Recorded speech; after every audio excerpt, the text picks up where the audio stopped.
নির্যাতনের কারণে কুমিল্লায় যুবদল নেতার মৃত্যু হয়েছে বলে অভিযোগ তুলেছেন বিএনপির সিনিয়র যুগ্ম মহাসচিব রুহুল কবির রিজভী। আজ শনিবার রাজধানীর ভাসানী মিলনায়তনে এক অনুষ্ঠানে রুহুল কবির রিজভী এই অভিযোগ করেন। এ সময় রুহুল কবির রিজভী বলেন, নির্যাতনের কারণে কুমিল্লায় যুবদল নেতার মৃত্যু হয়েছে। এই ঘটনায় উদ্বেগও জানিয়েছেন তিনি। অন্তর্বর্তী সরকারের আমলে এমন ঘটনা দুঃখজনক বলেও মন্তব্য করেন রিজভী। অনুষ্ঠানে রুহুল কবির রিজভী আরও বলেন, জনগণ যখন সুষ্ঠু নির্বাচনে প্রস্তুতি নিচ্ছে তখন কেন আবার বিচার বহির্ভূত হত্যার ঘটনা ঘটছে? অন্যায় করলে এর বিচার করবেন আদালত, আইন শৃঙ্খলা রক্ষাকারী বাহিনী নয়।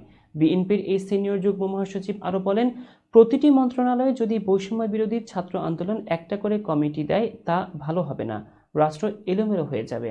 এটা হলে ব্যবসায়ীরা তাদের পেছনে টাকার বস্তা নিয়ে ছুটবে। ছাত্রদের কাজ তাদের ক্যাম্পাসের নিরাপত্তা নিশ্চিত করা। রিজভী আরও বলেন, শেখ হাসিনার মাধ্যমে ভারত তাদের এজেন্ডা বাস্তবায়ন করেছে, এখন সেটা হচ্ছে না বলে বাংলাদেশের মানুষের বিরুদ্ধে, সেনাবাহিনীর বিরুদ্ধে অপতৎপরতা চালাচ্ছে ভারত।